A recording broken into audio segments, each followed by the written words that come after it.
नमो बुद्धाय साथियों, जय चीवरधारी की जय हो। बोलिए बुद्ध भगवान की जय, बोलिए चीवरधारी की जय। आइए आज हम कुछ दोहों और चौपाइयों का व्याख्यान करते हैं। पिछले वीडियो में दोहा और चौपाई का वाचन और श्रवण कराया गया था, लेकिन आज उसके व्याख्या को हम समझेंगे।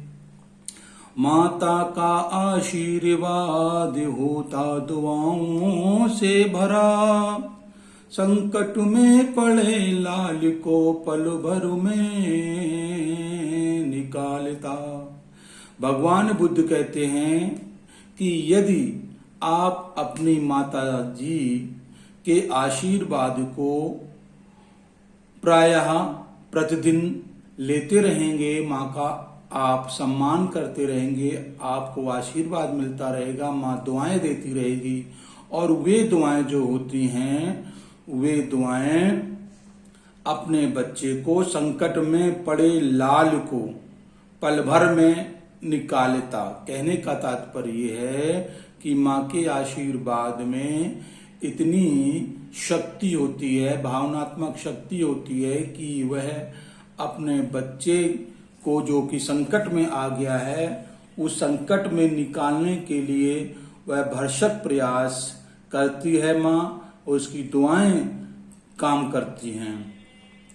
प्रतिदिन पूजा करो मात की। भगवान बुद्ध कहते हैं अगर आपको पूजा करनी है तो अपनी माता जी की प्रतिदिन पूजा करो, उसे पाओ आशीर्वाद।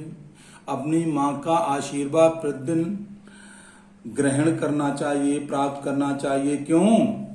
घर में रहेगी शांति और समृद्धि होगा परिवार।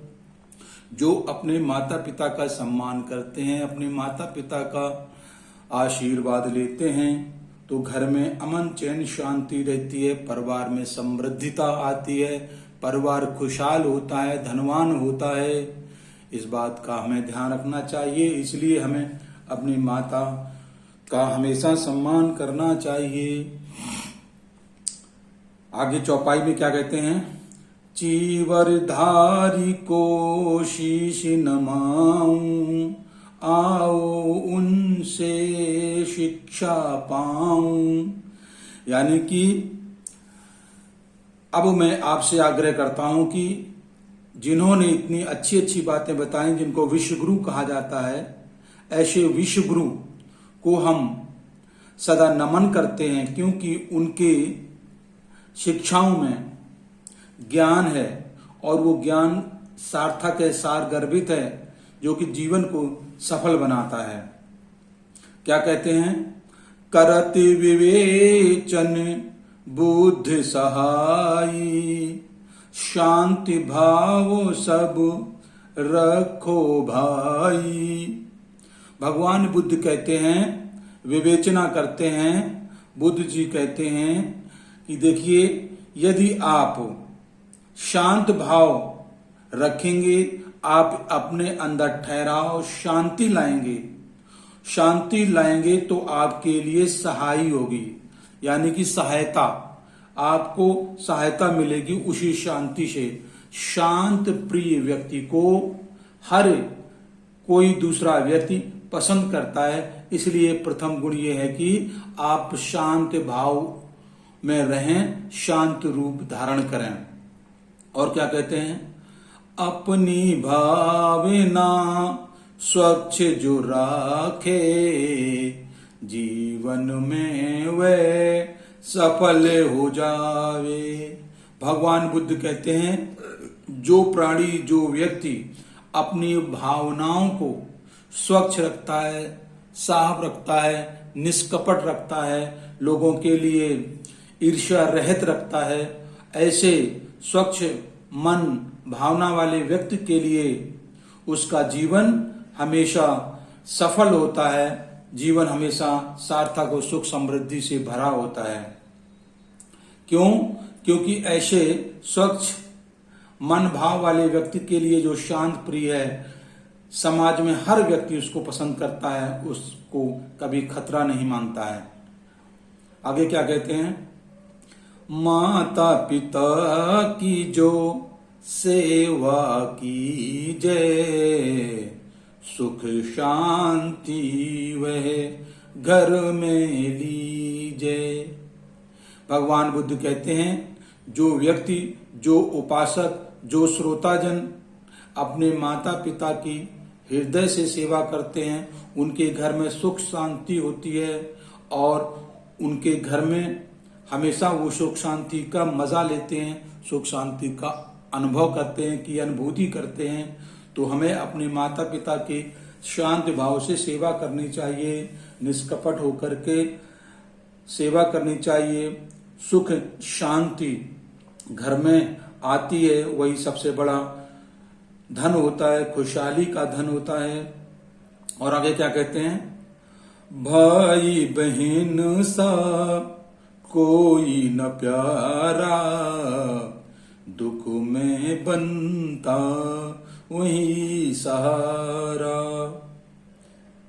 भगवान बुद्ध कहते हैं कि घर परिवार में अपने भाई बहन जैसा कोई प्यारा नहीं होता है, यानी कि भाई को अपने बहन, बहन को अपने भाई के प्रति प्रेम हमेशा रखना चाहिए। प्यार पूर्वक अपने जीवन को चलाना चाहिए। दुख में बनता वही सारा। भाई को जब कष्ट होता है तो बहन आ जाती है, बहन को जब कष्ट होता है तो भाई पहुंचता है। यही एक दूसरे के सहारा बनते हैं। इसलिए भाई बहन को भी बहुत प्रेम पूर्वक घर परिवार में रहना चाहिए, क्योंकि वही एक दूसरे के लिए सहारा बनते हैं। फिर भगवान बुद्ध कहते हैं, परिवार बांध जो कोई राखे, पल में दूर मुसीबत होवे। भगवान बुद्ध कहते हैं कि जिस परिवार का मुखिया अपने परिवार के सभी सदस्यों के हितों का ध्यान रखता है और इस तरह से हितों को ध्यान में रखते हुए परिवार बंध के रहता है, और जब परिवार बंध के रहेगा तो उस घर में मुसीबत यदि आती भी है तो वो मुसीबत पल भर में दूर हो जाती है, यानी कि अतिशीघ्र दूर होती है। भगवान बुद्ध कहना ये चाहते हैं कि परिवार के मुखिया को अपने परिवार के सदस्य के शिक्षा, स्वास्थ्य, रहन सहन, खान पान इत्यादि सभी का उचित रूप से व्यवस्था करनी चाहिए। उचित रूप से उन सब का ध्यान रखना चाहिए, ख्याल रखना चाहिए। ऐसे परिवार में यदि कोई मुसीबतें आ जाती हैं तो पल में दूर मुसीबत होए, यानी कि कुछ ही पल में वो मुसीबत दूर हो जाती है, क्योंकि वह परिवार यूनाइटेड है, परिवार के सदस्य यूनाइटेड है। दूसरी तरफ का कहने का मतलब ये है कि यदि परिवार में कोई सदस्य अलग एक दूसरे से भागते हैं तो उस परिवार में मुसीबत आएगी, तो मुसीबत एक एक करके सबको परेशान कर सकती है। इसलिए इकट्ठे होकर रहेंगे, संग में रहेंगे, परिवार में रहेंगे, मिलजुल के रहेंगे तो मुसीबत दूर होगी। आगे कहते हैं, घर बचन को ध्यान जो देवे, पढ़ लिख कर वह जीवन जीवे। बहुत अच्छी बात बताई है भगवान बुद्ध ने।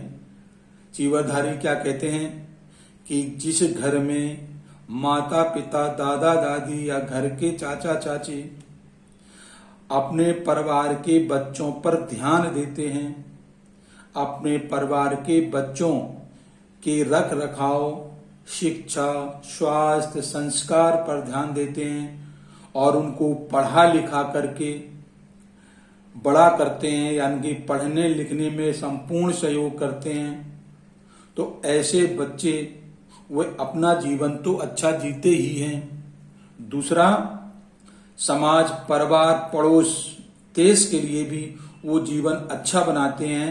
अंततः माता पिता, भाई बहन, चाचा चाची, दादा दादी के लिए भी वो जीवन अच्छा बनाते हैं। भगवान बुद्ध ऐसा कहते हैं कि इस प्रकार के संस्कार देना चाहिए, बच्चों पर संपूर्ण ध्यान देना चाहिए।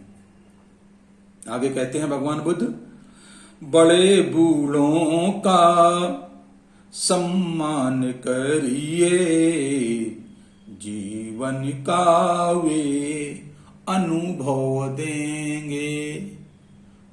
बहुत अच्छी बात कही है कि जिस परिवार में युवा सदस्य बड़े बूढ़ों का यानी कि सीनियर्स का यानी कि बड़े बुजुर्गों का सम्मान करते हैं और जो बड़े बुजुर्ग हैं वो उसके बदले में अपने संपूर्ण जीवन का जो अनुभव देते हैं, वो बच्चों को मार्गदर्शन देते हैं और उस मार्गदर्शन पर चल करके बच्चे, घर के सदस्य अपना जीवन सफल बनाते हैं, कष्टों से दूर होते हैं। क्यों?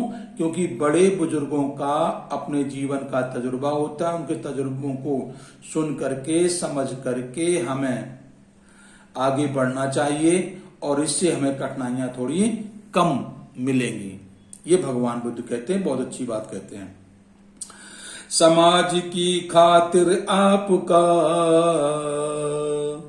होना चाहिए ध्यान, पड़े मुसीबत किसी को तो करिए उसका निदान। भगवान बुद्ध 100% सामाजिक थे। क्या कहते हैं? सभी उपासकों से, सभी श्रोताजन से, देश के सभी नागरिकों से कहते हैं, हे उपासकों, समाज की खातिर आपका होना चाहिए ध्यान। आप पढ़ लिख करके अधिक धन पैसा कमा करके समाज में बड़े हुए हैं, धन कमाया है, ख्याति कमाई है, लेकिन समाज पर आपको ध्यान देना चाहिए क्योंकि समाज के लोग हमारे सदस्य होते हैं।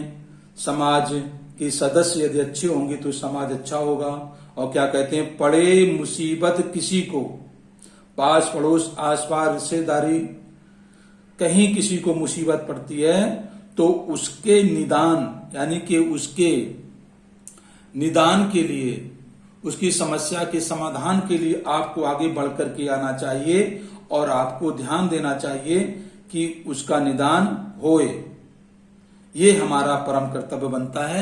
फिर आगे कहते हैं, जीवन तो कुछ दिन का है, कर लो अच्छे काम, समय निकल जाने पर फीका होगा नाम। भगवान बुद्ध कहते हैं जीवन है कुछ दिन का है, यानी कि जैसे कि कहा गया है अनुमानित 100 साल का होता है। भगवान बुद्ध तो 80 साल जीवित रहे थे, तो उस हिसाब से अपने जीवन के आप जीवन के समय को आप वर्गीकृत कर लें। कुछ समय का बचा हुआ है, इस कुछ समय में समय निकालो और अच्छे काम कर लो अच्छे काम। भगवान बुद्ध कहते हैं अच्छे अच्छे काम करो, समाज सेवा के लिए, लोगों के कल्याण के लिए हमें काम करना चाहिए। अगर ये समय निकल गया और आप कुछ नहीं कर पाएंगे तो आपको कोई बाद में जानेगा नहीं इस दुनिया से चले जाने के बाद। क्यों? सभी का नाम फीका हो जाता है, धीमे धीमे कम हो जाता है। अगर अच्छे काम नहीं करोगे तो फिर आपको कोई जानेगा नहीं। इसलिए आज से ही कोशिश करो कि लोगों की भलाई करो, कल्याण करो, लोगों को किसी भी तरह से दुख कष्ट ना दो। आगे कहते हैं चौपाई में, मित्र निसंग करो मित्राई, कबहू न करियो उन्हीं की बुराई। भगवान बुद्ध कहते हैं अगर आपने मित्र बनाए हैं तो मित्रता को निभाइए, मित्राई रखिए, मित्रता को निभा के रहिए। कबहू न करियो उनकी बुराई, उनकी पीठ पीछे कभी बुराई नहीं करनी चाहिए। अगर आपको कोई सुधारात्मक बोलना है तो सामने बोलिए, उसकी बुराई मत करिए। आगे कहते हैं कष्ट पड़े जो मित्र बताई, सहायक बनियो उस घर जाई। अगर मित्र आपको अपने कष्टों के बारे में बताएं तो आपको अपने मित्र के पास जाना चाहिए, उनके कष्टों में सहायक बनिए। किस तरह की समस्या है, उनकी समस्या समाधान के लिए उनकी सहायता करिए, कुछ उपाय जुटाइए। ये भगवान बुद्ध कहते हैं। और क्या कहते हैं? खान पान जो घर ना होवे, जाकर घर में उसको दीजिए। अगर आपके दोस्त, आपके मित्र के घर में खान पान की व्यवस्था नहीं है तो उसके घर जाइए, कुछ समय के लिए खान पान की व्यवस्था करिए।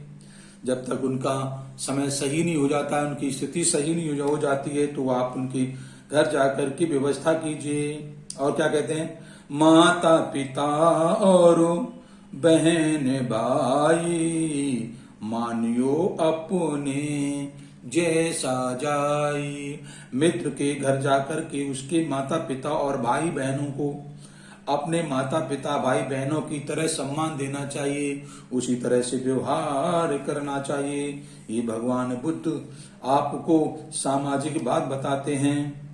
और क्या कहते हैं? नातेदार जो घरे आवे, स्वागत की जो सिर झुका के। सिर झुका के का मतलब है नम्रता पूर्वक। अगर आपके घर में कोई नातेदार रिश्तेदार आ जाता है, कुछ आशा लेकर के आपके पास मिलने आता है, आपके यहाँ ठहरने आता है, उसका स्वागत कीजिए। सिर झुका के का मतलब नम्रता पूर्वक उसका स्वागत करना चाहिए। उसे चिड़चिड़ापन नहीं दिखाना चाहिए, ईर्ष्या द्वेष नहीं दिखाना चाहिए, उसका अच्छी तरह से स्वागत करना चाहिए। समय निकाले करो सत्कारा, भविष्य में होंगे वे हितकारा। और क्या कहते हैं? कि आप समय निकालिए। ये नहीं कि आपका बहुत बड़ा बिजनेस है, नौकरी है, समय नहीं निकाल पा रहे हैं, समय निकालिए, उनसे बातचीत कीजिए, उनसे सत्कार कीजिए, उनकी आवभगत कीजिए और कोई समस्या उनके निदान के लिए आप चिंतन कीजिए। भगवान बुद्ध कहते हैं। और कहते हैं भविष्य में होंगे वे हितकारा। अगर आज आपने उनकी मदद की है तो भविष्य में आपके लिए वो हितकारी बनेंगे, बन सकते हैं। अगर आप उनके लिए हित करेंगे तो आपके लिए वे हितकारा बनेंगे, आपके लिए भी सहायक बनेंगे। और आगे क्या कहते हैं? जल्दी जो समय पर जाई, होगा तुमरो कभी सहाई।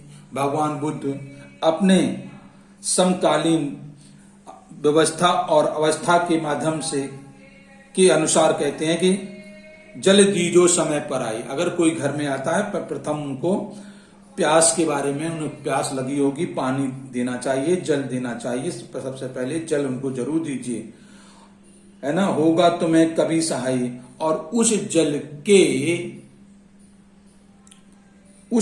के स्वागत के रूप में, उस जल के बदले वो कभी ना कभी आपको सहायता मुहैया कराएंगे, वो सहायक बनेंगे। जल देने का मतलब तो प्यास उनकी बुझेगी, और दूसरा ये है कि उनका ये सम्मान हुआ कि आपने समय से जल दिया, आपने सम्मान दिया, तो आपके वो सम्मान के खातिर वो हमेशा तैयार रहेंगे। और क्या कहते हैं? ये नहीं कि खड़े खड़े जल दे दिया और बस आवत कर ली और सोच रहे हैं जल्दी चले जाए। नहीं नहीं, ऐसा नहीं करना है। क्या कहते हैं भगवान बुद्ध? बैठन को जो बिछौना देबो, तुम्हें बोलेंगे नमो नमो। उस समय की बात है, 2500 साल पहले, यानी जब भगवान बुद्ध का समय था। तो आज के परिवेश में तो कुर्सी, बेड इत्यादि हैं। तो उस समय की व्यवस्था में कहते हैं अगर आप आए हुए रिश्तेदार, मेहमान, है ना, अतिथि को पानी देकर के बिछौना यानी कि बैठने के लिए कहेंगे बिछौने पर, तो आपको वो नमो नमो बोलेगा, आपको नमन करेगा, हृदय से आपका सम्मान करेगा, हृदय से आपको सिर झुका के आपके इस सत्कार को स्वीकार करेगा। तो ये हमें बातें ध्यान रखना चाहिए। और अगले दोहा में क्या कहते हैं, पिता पालनहार है, करो कोटि कोटि प्रणाम, बताए हुए अनुभवों को कर लो आत्मसात। ये युवाओं के लिए बहुत बड़ी बात कही है कि पिता पालनहार है। पिता अपने बच्चों के परिवार के लिए, हर सदस्य के लिए घर से निकलता है और वह खेत खलिहान या दुकान या ऑफिस में काम करने जाता है। वह धन कमाता है अपने बच्चों परिवार के लिए। ऐसे संघर्षशील मेहनतकश पिता को कोट कोट प्रणाम करना चाहिए। बताए हुए अनुभवों को, हर बच्चे को अपने माता पिता के बताए हुए अनुभवों को आत्मसात कर लेना चाहिए, समझ के स्वीकार कर लेना चाहिए। पिता का जब बहे पसीना, समझो अपना भाग, बच्चों के जीवन खातिर उनके दिल में उमड़े आग। पिता बहुत धैर्यवान होता अपने बच्चों के लिए, यानी कि पिता के बहते हुए पसीने को यदि बच्चे समझ जाएं तो ये भाग समझना चाहिए कि मेरा पिता इतना मेहनती है, जो हमारे लिए मेहनत करता है, हमारे लिए धन मुहैया कराता है, हमारी शिक्षा, स्वास्थ्य, रहन सहन की व्यवस्था करता है। भाग मानना चाहिए, अपना लक मानना चाहिए, गुड लक मानना चाहिए, सम्मान करना चाहिए। बच्चों के जीवन खातिर एक पिता, समझदार पिता अपने बच्चों के जीवन की खातिर बहुत मेहनत करता है। उनके दिल में उमड़े आग, यानी कि माता पिता के दिल में, यानी पिता के साथ माता का भी दिल में एक आग उमड़ती है कि मैं अपने बच्चे को पढ़ा लिखा करके अच्छा बना दूं, बिजनेसमैन बना दूं, अच्छा नौकरी वाला बना दूं, अपना ऑफिसर बना दूं, यानी अपने से अच्छा बना दूं।